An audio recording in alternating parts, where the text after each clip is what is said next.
We met in a restaurant, our original meeting, and it was just in passing. I was with my manager at the time, and he was with John Reed, and we sort of knew, my manager knew John Reed and David Evans, and we just passing said, "This is Freddie Mercury," and this is how we met. And then we subsequently met in restaurants, mainly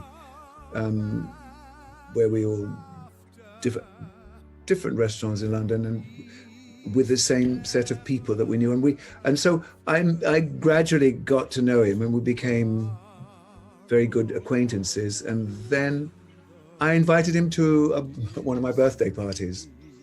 And the wonderful thing about Freddie, he was very shy. And he did say he would come to my birthday party, but he would come early because he didn't like to, meet a lot of strangers. And these were in the early days, these were in the 70s.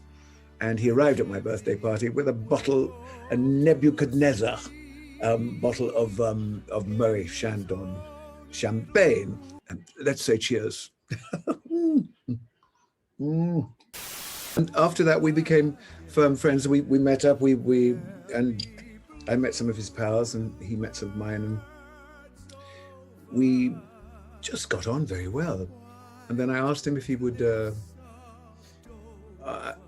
I was invited to see some of Queen's performances, and I met the band, and we all seemed to we got on very well, actually.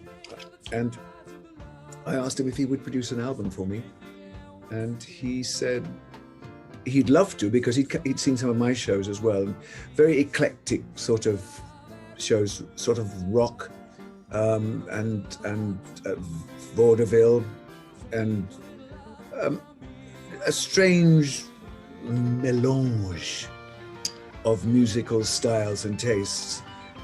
And he said he liked what I did, but he did say that he thought at the time punk was the fashion, and that maybe I wouldn't be, it wasn't a good idea that he produce the album. However, it came about that he produced the album, and he said to me, would I mind if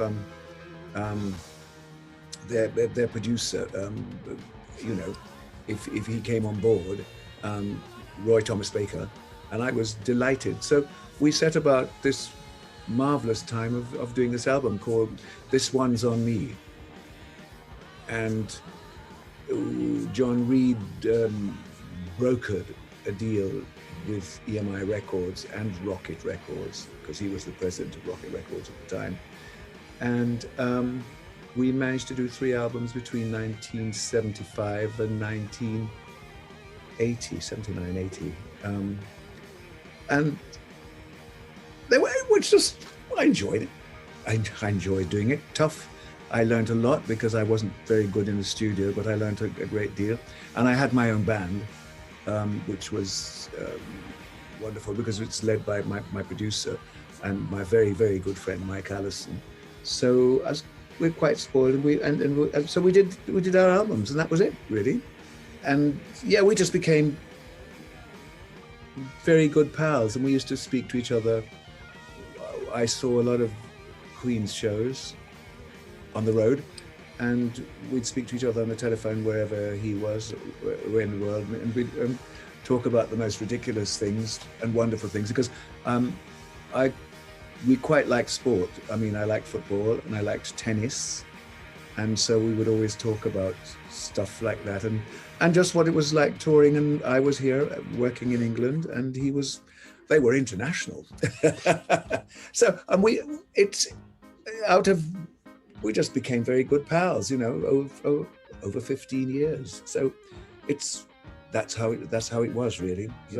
I went to New York for one of his birthdays when he was staying at the Berkeley Hotel, and he had the whole top floor as a suite. And as I got off the plane, and he drove me, we drove to his apartment, he said, "Now I'm going to show you something wonderful." He opened this huge fridge, and from top to bottom, it was just Cristal champagne.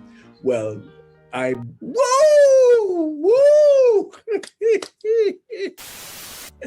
It was, yeah, so silly things like that. And we just, got on. So they're funny things, and yet and there's so many things I can't remember. But that was that was a good moment. Had great parties. He used to throw fantastic parties, and then Queen as a band threw tremendous parties as well, and to which I was invited, and my band was invited, and yeah, it was a good time. It was a very good time. As I go back in time, I've been asked many times, what would I change about my time? Not a lot. I know that sounds very arrogant, but not really. I can't change what I've done, right or wrong. I just have to own up to it. And no, I wouldn't change much. I might. The song goes, regrets, I've had a few, but then again, too few to mention. So no, I don't know. I wouldn't change. I wouldn't change very much. I might have liked things to have been different, but I mean, don't we all? But I have I don't want to change anything. No, I don't want to change anything.